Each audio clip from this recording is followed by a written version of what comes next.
Okay. Chassidus for Misnagdim. Before we go in text, I have to make a couple of hagdamas over here.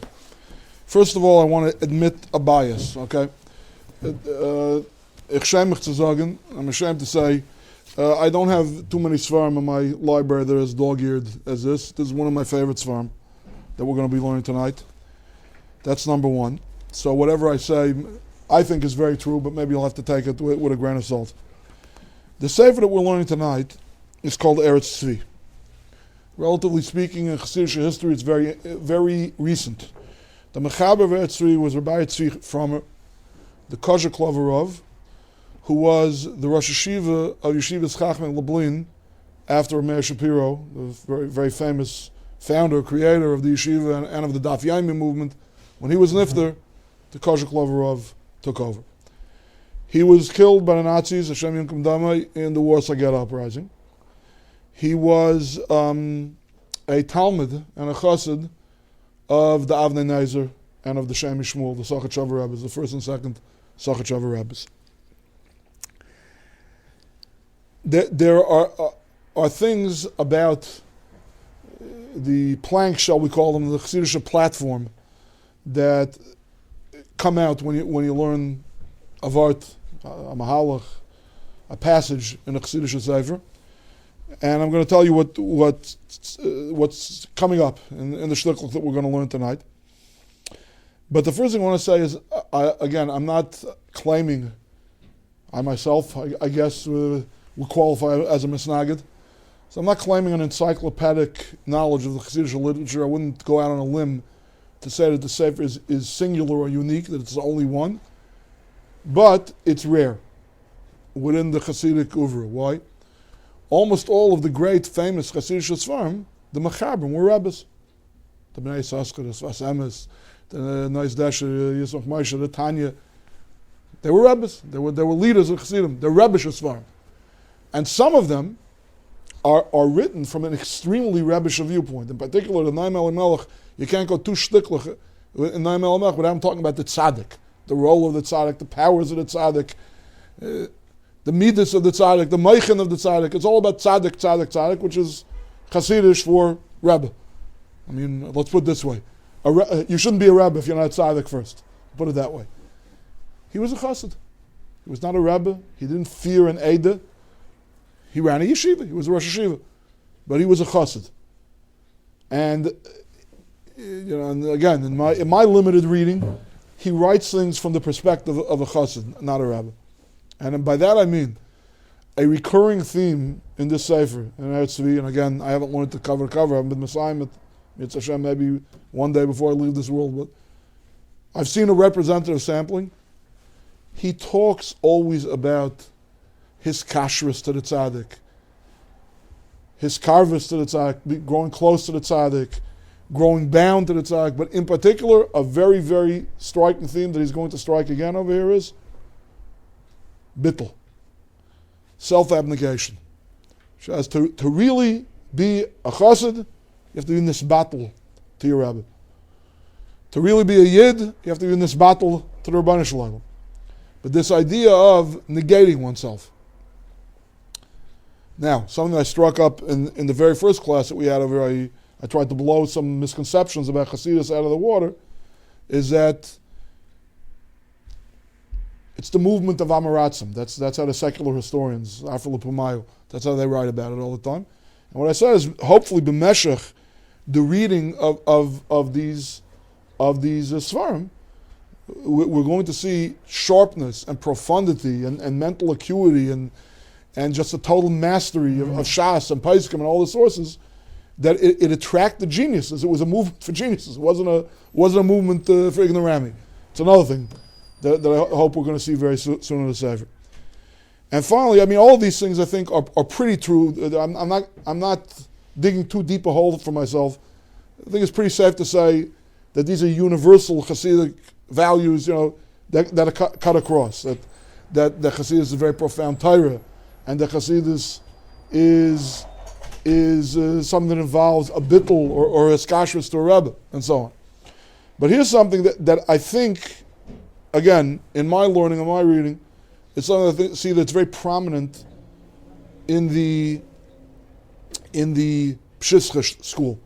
The rabbis, the Chassidus, that can source their way back to the Yiddakash of Pshischa, to Rabbi of Pshischa, and that's this. That there are miktzayis b'Torah. There are shisha, starim, teshas. There are different specialties. Right? We live in an era of kritzelsich, chazayidelsich, the way it goes by the Goyim, that's how it goes by the Yidden. There used to be anshe ashkailos, people who knew everything, had tremendous skills in every miktzayis b'Torah. Now, the mahalach is to know more and more about less and less. That's the definition of a specialist. He who knows more and more about less and less. And we compartmentalize.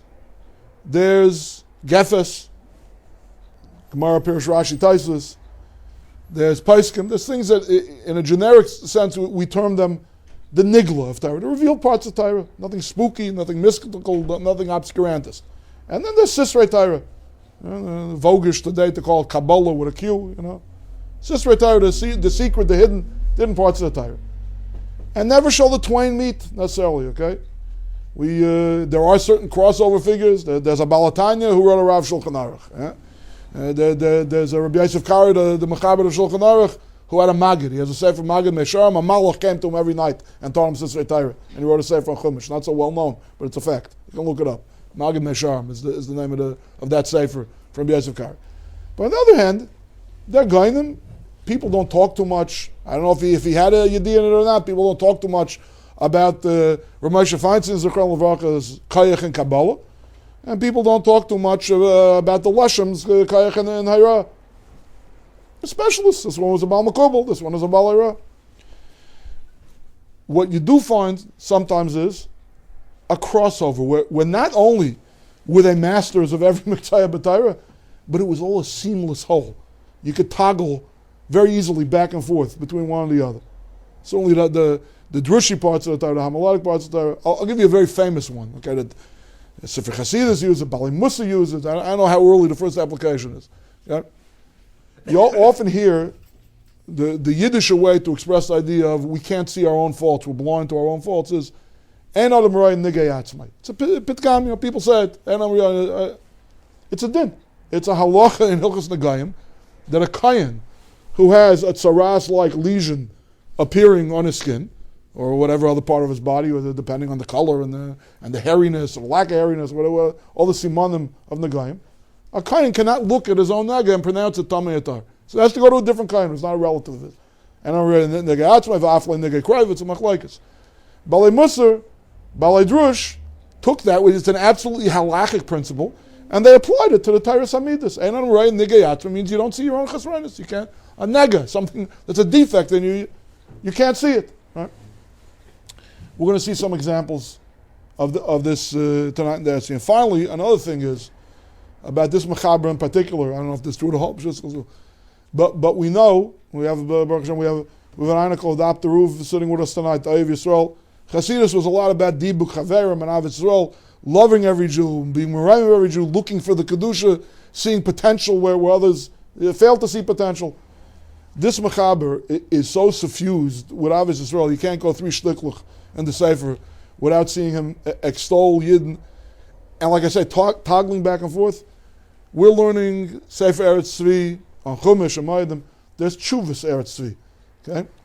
The zeitgeist today is alles teignish. Nobody's good. There may be, I'll pay Amos, there may be 3 Elach Yidden in the whole world. Let's see who we can passel, what we can passel, what's teignish, what's not the shear, what's not kosher enough, what's not tzniistik enough, alles teignish. Nothing's good. Right? The first 2 tshuvas in Sefer Eretz Tzvi, he's trying to be matzdik 2 very dubious minhagim that it seems that almost the ganze Polish Yidentum lived by. The shear of the talaisim ktanim were too small. How is it that everyone's walking around with a talis katan that's too small? And in opposition to everything we know about chinuch, people used to have their children mamish up until their bar mitzvahs carry their talis baitels to shul, even when there was no erev. How you talking? And he's got a bunch of tshuvas like that. Not just to be matzah, to be mamlets by the Eibishter like the Barditchvi used to do. Long tshuvas he went through to be matzdik these kind of dinim, the Chalila nobody should be able to say a bad word that the Yidden are doing something shalaik a din, shalaik halacha. He's going to make the din come out that way also. Okay, without further ado, I'm not starting from the beginning because I want to hopefully get in Tushlichlich tonight. Take a look on your handout on Amud Sadik. Okay, there's a Dibra Maskal V'Dabra Hashem Al Moshe Olam V'Yitzav Al Bnei Yisrael. I'm not starting from there. I'm starting from the paragraph on the. Oh, I didn't hand it out at all. I'm sorry. Okay, so yeah, this side up. No, somebody reverse this. Okay, this side up. Take it, hand it around. I'm sorry. My mistake. Okay.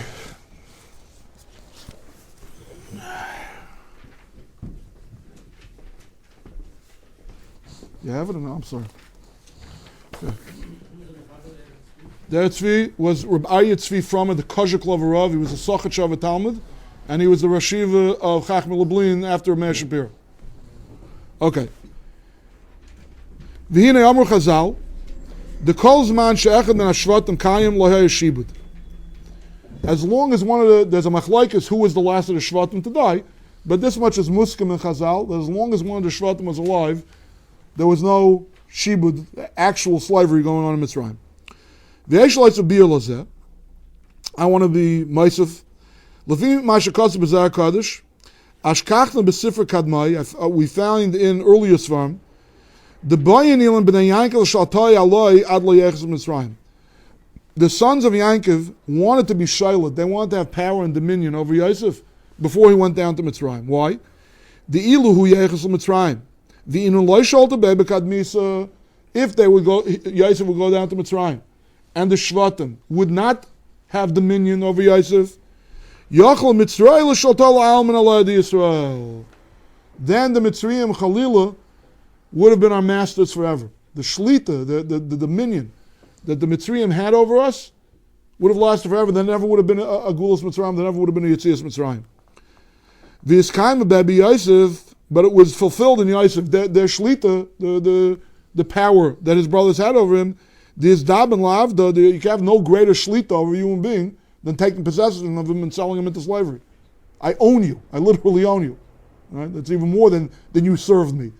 I mamish own you totally, that I'm able to sell you. The inu shaltan alai, they did dominate him. V'afagav the Yosef hu malka labasa, even though Yosef became a king afterwards. Umitzrah havavdan lay, who were his subjects, who were his servants? The Mitzrayim, right? If you remember the end of the story of the famine, the Pasha had to sell themselves to the Egyptian government, to Yosef and to Pharaoh. They became avadim. Ishtachi Yisrael the Shalt al Kula. So it comes out, if A owns B and B owns C, transitive theory, so A owns C. That's what happened over here. The Bnei Yankov owned Yosef. Yosef owned the Mitzrayim. So it's total role reversal. It looks, later in the march of history, it looks like the Egyptians are the owners and the slave owners, the ones with power and the ones that would have dominion, and the Bnei Yisrael are the slaves. V'nahafechu. If the Bnei Yisrael owned Yosef in the first place, and Yosef owned all the Mitzrayim, it really comes out that the Mitzrayim were the slaves of the Jews, not the other way around. As I state in the Zohar. V'alkein, hashvatim atzmam, shesholt al Yosef v'payil, the shvatim, who were shaylut al Yosef etzadik v'payil, v'nechshavu kilohem sholtam al Mitzrayim, Mamela, in the abstract, perhaps not in actual geopolitics, without the paperwork, but it comes out that the Jews were really the ones, the Bnei Yisrael, shouldn't call them Jews, the Bnei Yisrael were the ones who would be shining on the Mitzrayim. Why? Because Yosef, again, transitive theory, if Yosef was shining on the Mitzrayim, and he was under the thumb of his brothers, so it comes out that they're the real masters. So because it wasn't the whole 400 years, it was community redu, but it was a kiyum, a brisbane of Mitzrayim. We know that, point of fact, Avadim hayinu l'par Mitzrayim. We were Avadim. So what? This is the Lakshan Torah. What's the Zohar saying over here? So he explains the Kajak Lover.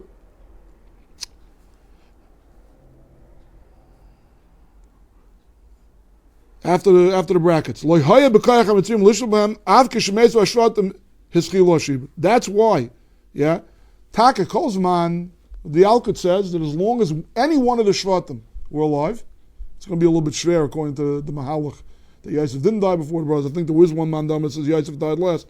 Most of the Midrashim say that Levi died last.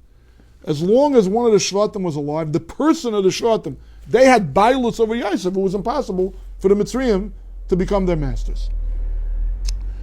Once the Shvatim died, and the later Dairis, their children and grandchildren, had never actually owned Yosef, that's when the Shiva could start. You can't say that Levi died before, because Yosef lived till 110. Right. Levi lived till 137. Right. And they were all were born 4 years apart. Right. The whole later, all the Shvatim are in 4 or 5 years. Okay, could be I'm being tired. I know it's a Medrash Pliya.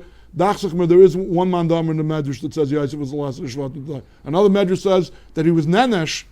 The Misal Sasham brings it, and when he's talking about Akash Baruch Medaktik and Tzaddik Kachut Asayra, says he died 10 years before the youngest of the Shvatim. Yosef, he was like the first one to die. The Pashto the Pashto, Yam is Yosef, Chol HaHakav, Chol HaDaru. But whatever, I think the Rav Shita says that Levi was the last one to die. At any rate, but he's saying this aside, that as long as one of the Shvatim was alive, that's the Mahalach, because they really own the mitzvah. Omnam, Shayrish Yisrael hu musta b'chol b'nei Yisrael. The Pintal Yid, the Shayrish Yisrael, the root of what it means to be a Srulik, to be a Ben Yankov, to be a Ben Yisrael. Yeah, doesn't matter how the march of time, how the march of generations go, there's something essentially Yiddish, Yisraelic, in every Jew, in every Ben Yisrael, no matter how many generations pass.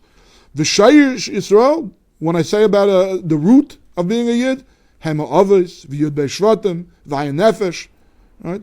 There are various madregas in the gestation of Klal Yisrael. Maral has a lot of Torah about this. The madrega of Avos, the madrega of Shvatim, the madrega of 70 nefashos. 70 is a very significant number. Yatzav Geulah Amim, L'Mispah B'nai Yisrael, Sanhedrin HaGadol is 70. So it's a number with great significance. Shishim Ribai, 600,000. Ogaret, Alachas Kam, famous mashal, that the name Yisrael is a Rosh Tevis for Yesh Shishim Riboy Eisel Satira. Every Yid has a chelik, at least in a chelik of an ice in the Torah, has something corresponding. Yisrael v'Arais Achadu. So all of these numbers are significant, and they're all there, subterranean. You can't see it on the surface. You can't look at a Pashto Yid B'zman Hazeh and see Avram Yitzchak and Yankov. But in the potential, in their inner lives, there's a shtick of Avram Yitzchak and Yankov in every one of us. There's a shtick of the 12 Shvatim in every one of us. All this shines through every Yid. If this shine would come forth in total revelation, then Golus would be impossible, because the same way when they were actually alive, they couldn't be Golus because they were the real Balabatim, they were the real owners. So if this wouldn't be potential, if this would be actual by all of us, we would transcend Golus. Golus Mitzrayim, the Golus that we're sitting here in Brooklyn, New York today, we'd be above any kind of Golus. If it would be Bez Galus, it would be like one of the Shvatim is alive. Omnam. I skipped the first shtickle, we don't have a lot of time, I'll just tell you very quickly. He's bothered in our parsha this week with a lot of Mefarshim Matazich with episode mittendrin, right? The beginning of the parsha is the era of Avram Yitzchak Yankov, Moshe Rabbeinu, the reluctant messenger of the Ron Shlem. Then we finally, he goes to power. The first 7 makas are in this week's parsha. Episode mittendrin, there's an interruption, a yichus brief. Before Moshe Rabbeinu goes into power for the first time, the miyachas, the first 3 Shvatim, Reuven, Shimon, and Levi, till they get to Moshe of Aaron. What's this doing in the middle of the parsha? So again, without getting into the specifics of the first paragraph, you can see how he's addressing that point, the importance of the connection to the original Shvatim, to the whole Geulah out of Galus process. Omnam, okay, we're now in the bottom paragraph, 2 lines on the bottom on Abin Tzadik. Omnam, Shetia Meira Haris Avos B'Leiv Abanim, Tzrichem Em Levatel Atzmon La'avis B'Tshuka Rusa L'Liba.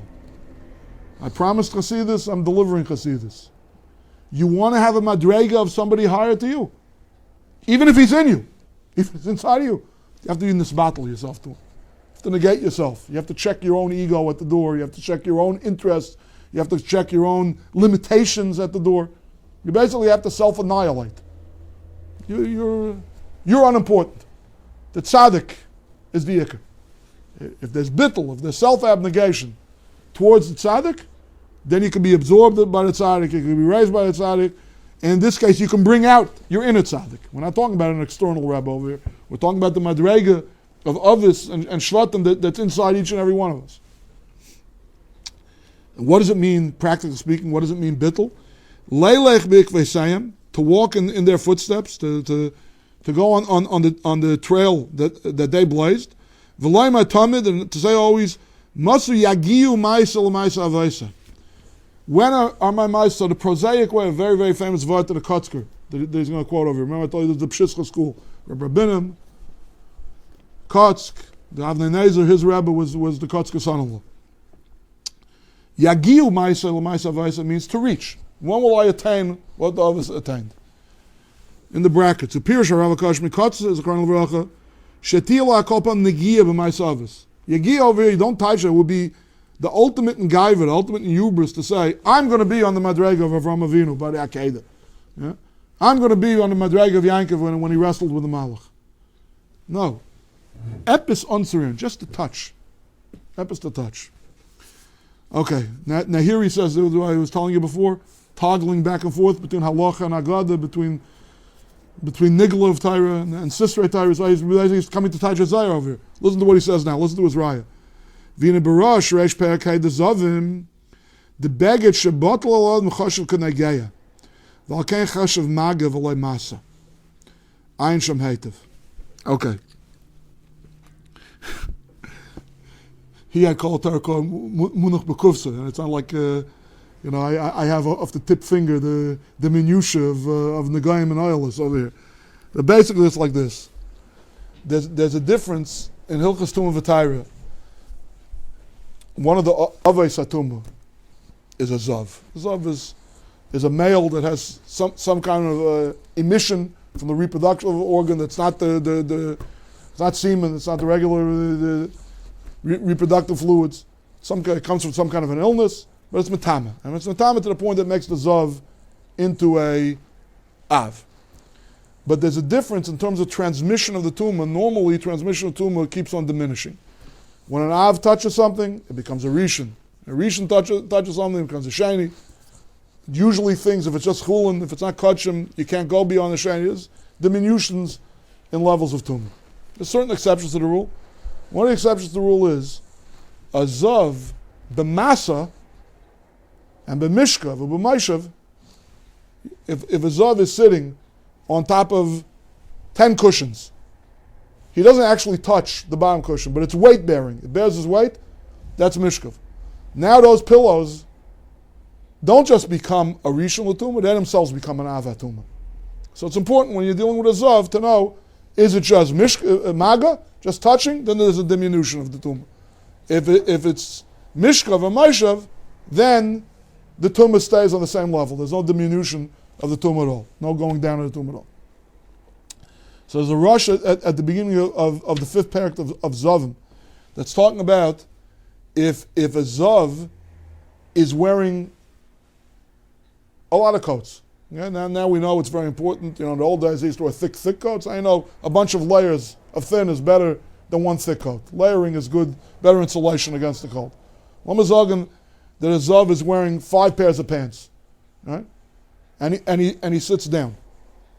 Is the external pair of pants, is that mishkav, maishav, I should say, or is that maga?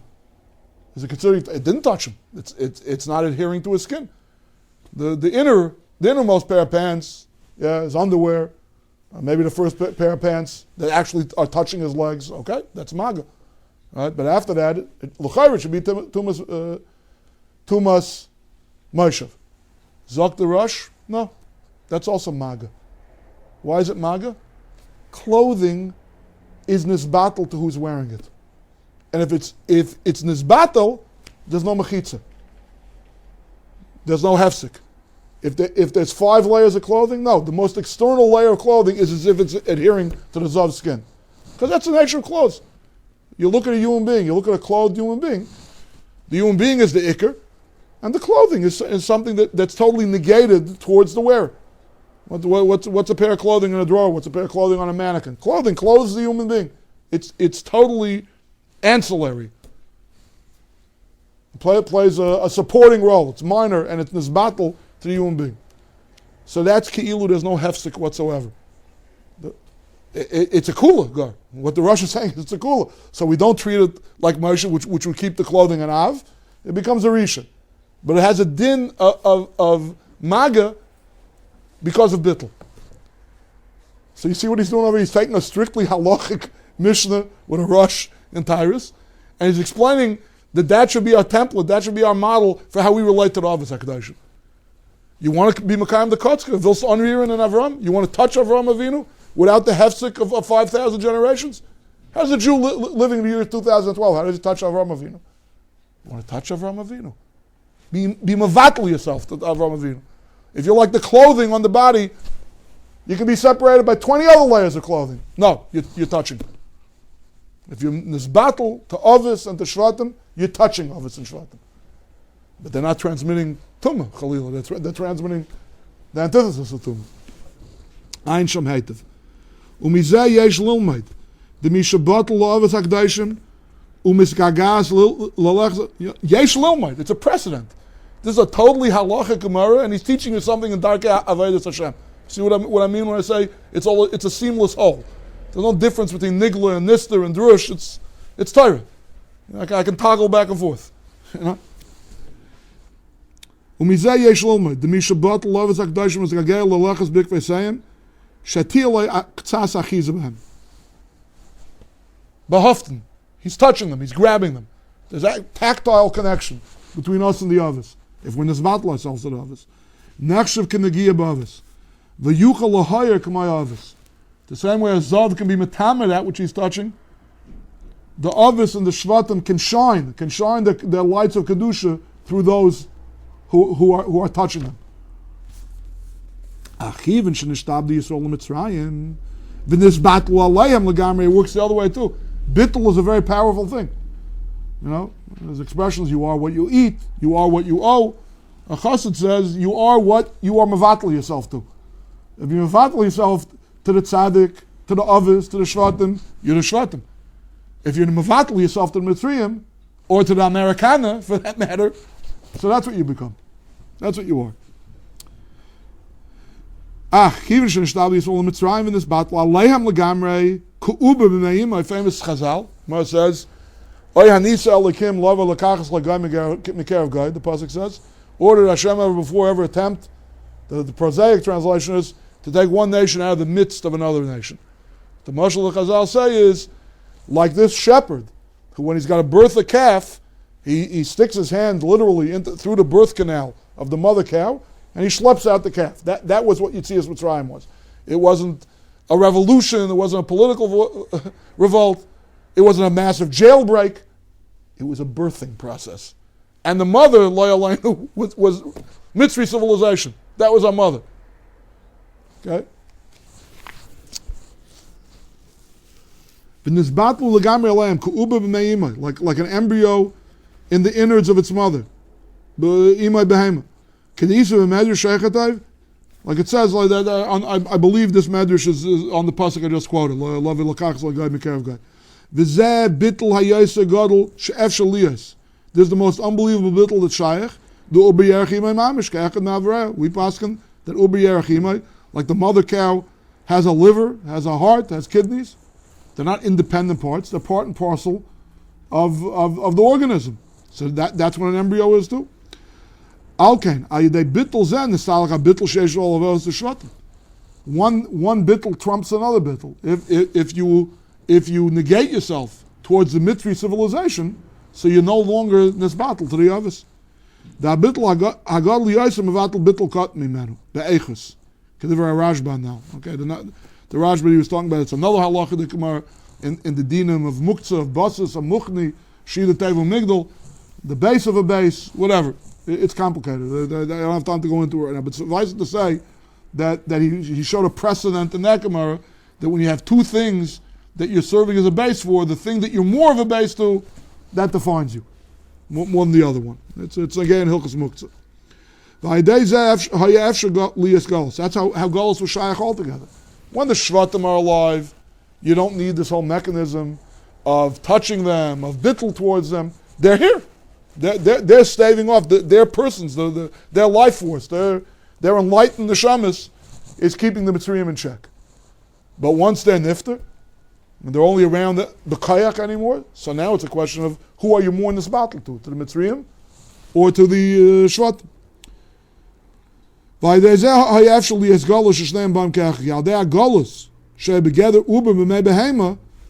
the Geulah, which made them into a right? That bittul, that subsuming themselves to the Mitzrayim, that's how Geulah was shaykh altogether. V'ata, remember, he's addressing the question, what's the Yichus brief doing here mittendrin? V'ata, kashala b'ratzon shemayim l'galam. Now that it was the Ratzon Hashem to redeem them, even though it was before the actual time. What was the mechanism Kaviyachal that Eibishter used to speed along the Geulah? You know how you speed along the Geulah? You end the bittul to Mitzrayim, and you transform it into a bittul to the Shvatim. That'll make Geulah impossible. Yeah. Reb Chaim Brisker, Zechariah Levrach, used to say that a lamdan doesn't say terutzim. A lamdan does away with the kasha. Yeah? The whole postulates, the whole svaras that the kashas are predicated on show that those are terutzim, show that those are mistaken. You don't have to answer the question. The question hetzach nishon. The question doesn't begin. The Geulah kenzach nishon. How did they get out before? Communion says in Bris Ben Absam they're supposed to be there for 400 years. How did they get out early? Time off for good behavior. How did they get off early? It's a good kasha. But here's the teretz. It's not kasha how they get out of Geulah. It's the kasha how they could be Geulah. How could the Mitzrayim be Meshabed the Yidden when the Mitzrayim themselves are slaves to the Bnei Yankov? That's how you do it. You do away with the kasha. You plug them into Bnei Yankov, and the Geulah disappears. V'alkein tchilas hagula ha'isa v'etzeitzi eschem rishon l'dal shon shel Geulah. Hainu l'haitzi ha'isa m'mehuz zu shalu b'hema. A yitzia, an exit, individuation. You're no longer part of your mother. You're born. You're out. A yitzia, there's an exit. That's too big a bittul. That model for a relationship, that they're the mother and I'm gestating within them, that's a bigger bittul than they ever had to the others.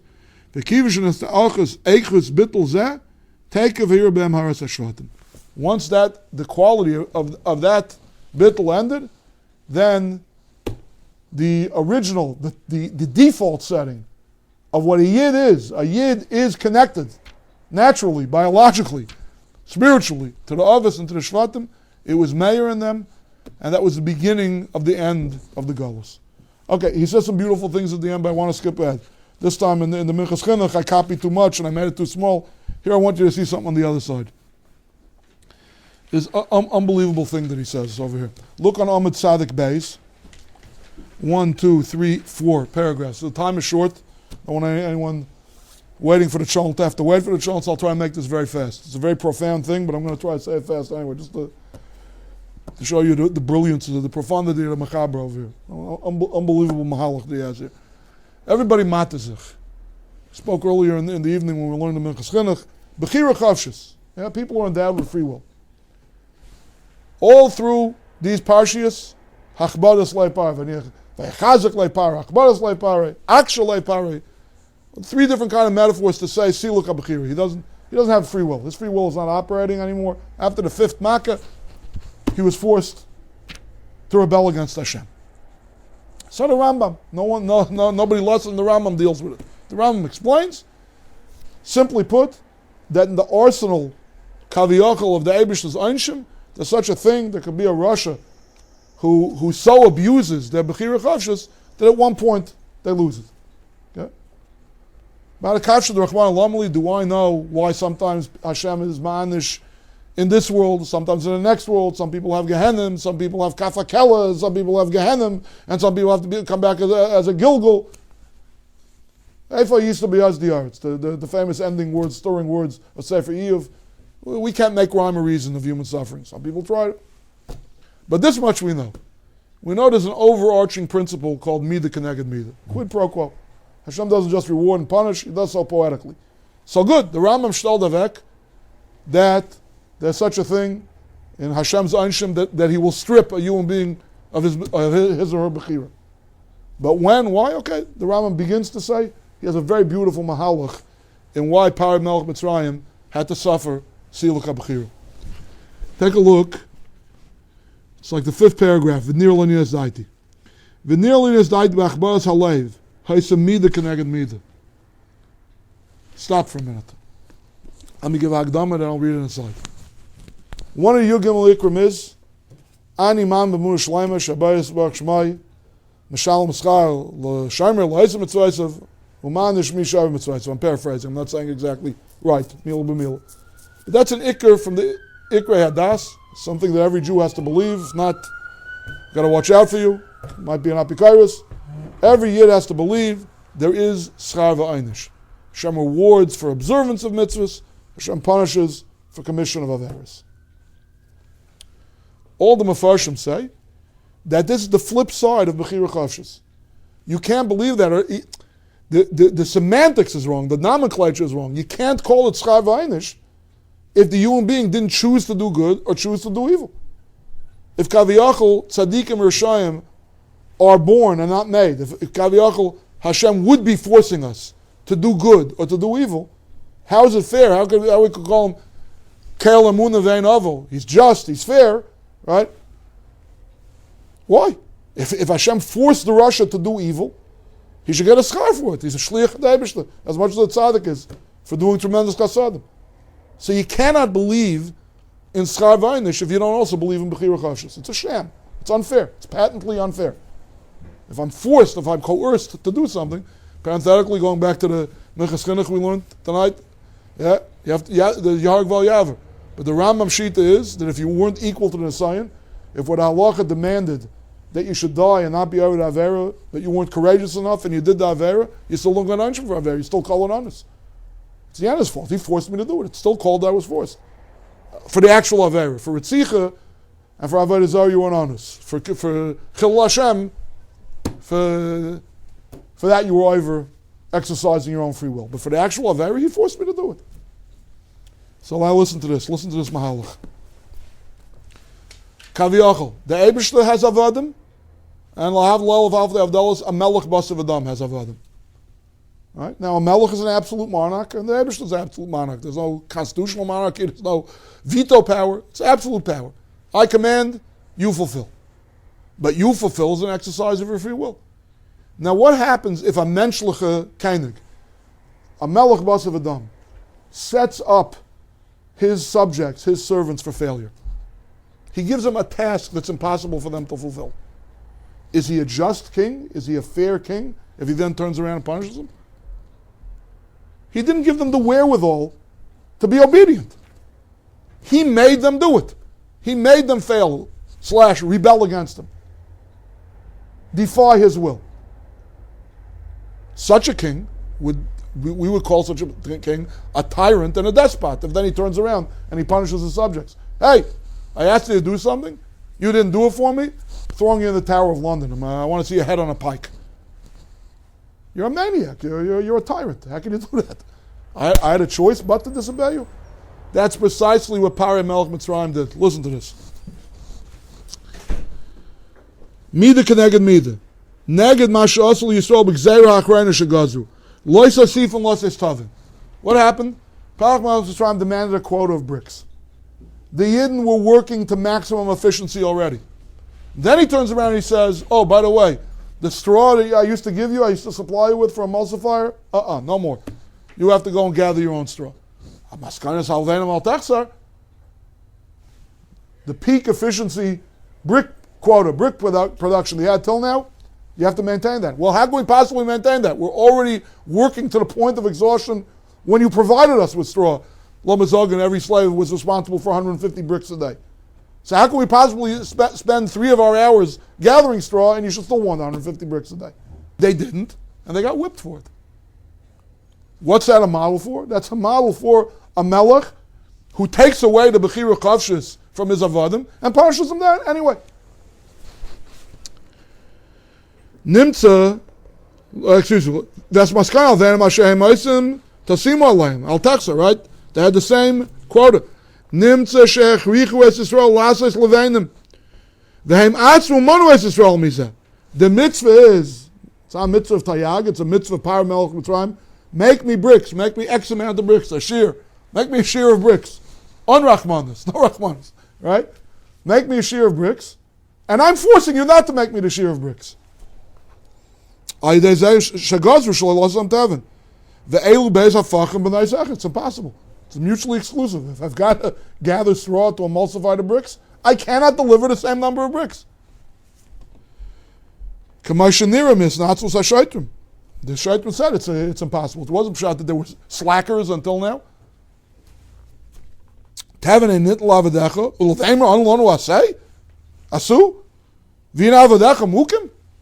They were indignant. The injustice of it was obvious. But the taich of it, the theoretical taich that the Kashuk Love is giving is Fasayim Yushak. It's beautiful. What's really going on over here? What's going on over here is Pharaoh is taking away the Bechira of his Avadim, and he continues to punish them for Averis that he's forcing them to do. No, be it by Maidim. Famous Vart and said from the Baal Shem, they go to say it from the Vilna Gaon also. Pasuk and Tillim Hashem Tzilcha.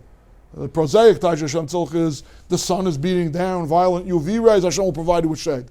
And the Baal Shem used to Taich Hashem Tzilcha, like when you go with your hand like that in the shadow show, whichever way you wiggle your fingers, that's what the shadow does. That's what Hashem is to us. He's our shadow.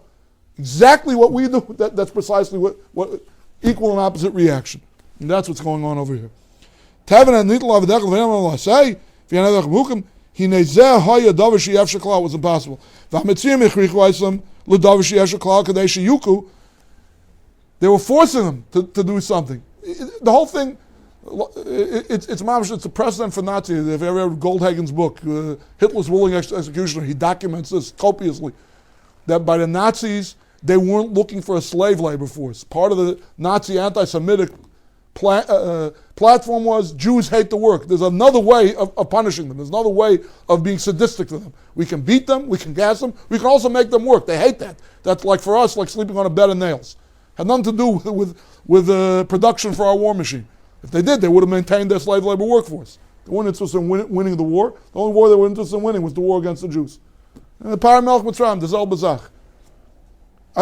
The tachlis is not bricks. The tachlis is I should have an excuse to beat you, to give you makas. That's the tachlis.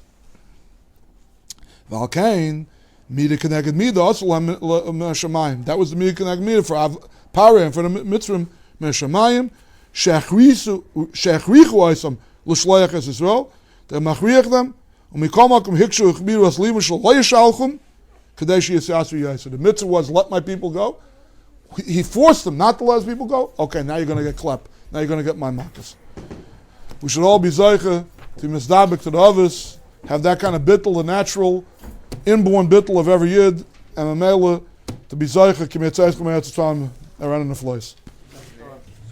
And now everyone is invited for chont, and everyone is also invited, like I mentioned before, if you daven locally at a 9 o'clock minyan, 8:15, every Shabbos morning we have Chumash Ruach HaKodesh.